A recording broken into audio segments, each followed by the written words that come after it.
Татьяна стояла у окна в просторной гостиной и ждала мужа.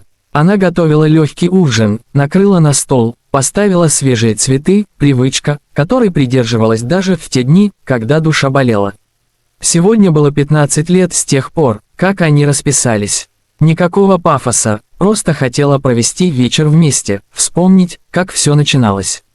Звонок в дверь. Она с улыбкой пошла открывать, но на пороге застыла. Рядом с мужем стояла Лена, та самая молоденькая сотрудница его офиса, с которой Татьяна не раз ловила его взгляды на корпоративных встречах. Они были слишком близко. Сергей сидел на кухне, уставившись в телефон. Последние дни были напряженными, Вика игнорировала его звонки, не отвечала на сообщения. В голове крутились мысли, он надеялся, что все как-то рассосется, как бывало раньше. Он ведь извинился, почти, да и любовница говорила, что Вика, тихоня, не способна на месть. Домашняя курочка, так она ее называла. Но в этот день все пошло не по плану. Раздался звонок в дверь, Сергей подошел, думая, что это курьер с заказом. Открыв дверь, он обомлел, перед ним стояла Вика. Спокойная, собранная, рядом адвокат. Позади них двое мужчин в строгих костюмах. «Здравствуйте», — ровным голосом сказала Вика, — «мы пришли для инвентаризации имущества. На основании брачного договора, подписанного тобой 3 года назад». Сергей растерянно посмотрел на адвоката, потом на Вику. «Какой договор? Ты же говорила, он для вида». «А ты не читал?» — улыбнулась она, — «жаль. Там указано, что в случае измены, все имущество, включая квартиру, машину, даже долю в бизнесе, переходит ко мне. И да, ты сам его подписал, помнишь? Был под шафе, когда я принесла его под кредитный документ». Сергея охватил холод. Он бросился к телефону, начал кому-то звонить, но Вика подняла руку. «Бесполезно. Решение суда уже есть. И еще, у тебя 24 часа, чтобы освободить квартиру. Ты теперь свободен. Совсем». Он попытался заговорить, оправдаться, но слов не находилось. Соседи выглядывали из дверей, а Вика, гордо выпрямившись, направилась к выходу. У самой двери она обернулась. «Спасибо тебе, Сергей. Ты сам научил меня быть сильной. А теперь пожинай плоды своих привычек». Он опустился на стул, потерянный, разбитый, и только теперь понял, насколько фатально недооценил ее. Прошла неделя после скандала в ресторане. Артем жил у своей новой пассии, Ирины, уверенной и высокомерной женщины, привыкшей побеждать. Она была уверена, что Марина сломлена, что та опустит руки и отдаст все без боя. Но Артем не знал, что его, тихая, жена последние месяцы тайно готовилась. Она молчала, но наблюдала. Знала, что он выводил деньги со счета, что оформил долю квартиры на свою мать, что готовил развод, чтобы не платить алименты. И Марина не просто догадывалась, у нее были доказательства. В тот день, когда Артем пришел в суд с самодовольной ухмылкой, его уверенность трещала. Он заметил, как Марина вошла, в строгом костюме, с адвокатом рядом. Не с подругой, не заплаканная, с адвокатом. Холодным, уверенным мужчиной лет 40, с портфелем в руках и железной интонацией. «Уважаемый суд», – начал адвокат Марины, – «представляем доказательства намеренного отчуждения имущества супругом с целью его сокрытия от раздела. Также имеются записи разговоров и документы, подтверждающие попытку незаконного вывода средств со счета жены».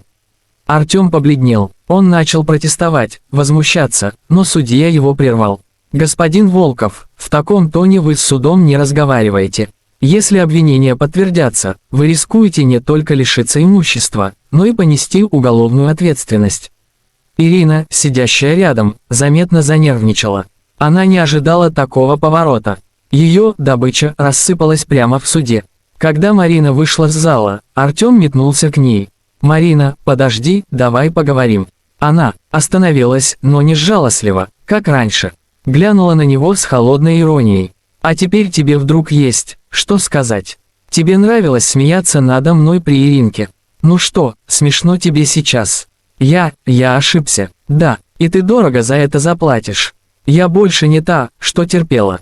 Привыкай к новому положению, наблюдать, как я выигрываю». Марина развернулась и ушла, оставив его в коридоре с опустевшим взглядом. Он впервые понял, что потерял не просто жену, он проиграл женщине, которую недооценивал, держались как пара, и это чувство сразу вонзилось ей под ребра. «Привет, Таня», – без стеснения произнес Андрей. Проходя внутрь, Лена пришла поздравить нас с новой жизнью. Лена хихикнула и села на диван, будто была хозяйкой дома. Татьяна молчала. Она ощутила, как подкатывает ком к горлу, но не дала слезам выйти наружу. «Ты же всегда говорила, что я должен быть счастлив», – продолжал Андрей, разливая вино. «Ну вот, я и стал. А ты, ты привыкнешь. Найдешь себе что-то. Или кого-то. Андрей, я твоя жена», – сказала она тихо. «Сегодня годовщина, ты забыл». «Таня, не начинай. Мы с Леной любим друг друга. Ты – просто часть прошлого. Не порть вечер. Иди, отдохни. Мы сами разберемся». Татьяна смотрела, как он ставит 2 тарелки перед собой и Леной. Ее ужин, приготовленный с любовью, теперь стал частью их спектакля. Казалось бы, сейчас должен быть скандал, истерика. Но вместо этого Татьяна лишь кивнула, развернулась и вышла из комнаты. Она прошла в спальню, достала из шкафа аккуратно спрятанную папку. Внутри лежали документы, фотографии и копии переписок, собранные за последние 3 месяца.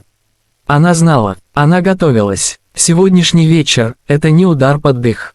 Это финальный штрих ее плана. Татьяна посмотрела в зеркало, пригладила волосы и прошептала: «Пусть думает, что победил. Настоящее начинается завтра». После того, как Олег унизил свою жену Наталью перед любовницей Вероникой, атмосфера в доме стала натянутой. Наталья не закатила истерику, не крикнула, не хлопнула дверью, она лишь спокойно посмотрела на мужа, кивнула и ушла в спальню. Именно это спокойствие и заставило Олега на мгновение усомниться в своей победе.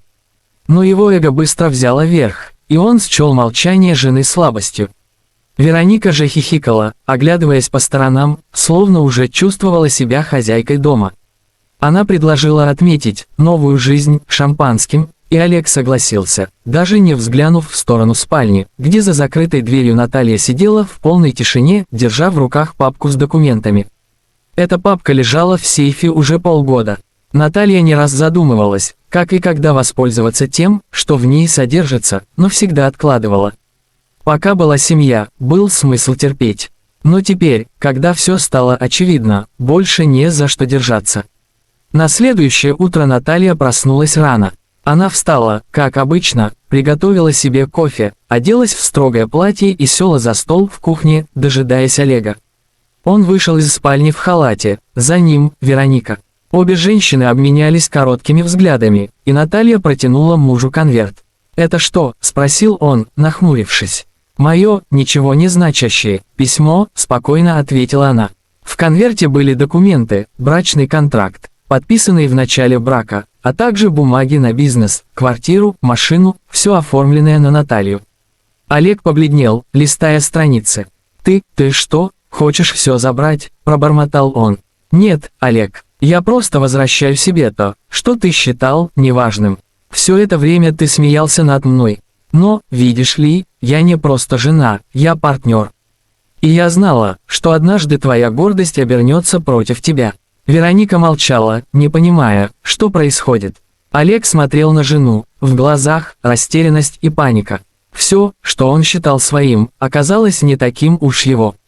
А Наталья, она только начинала.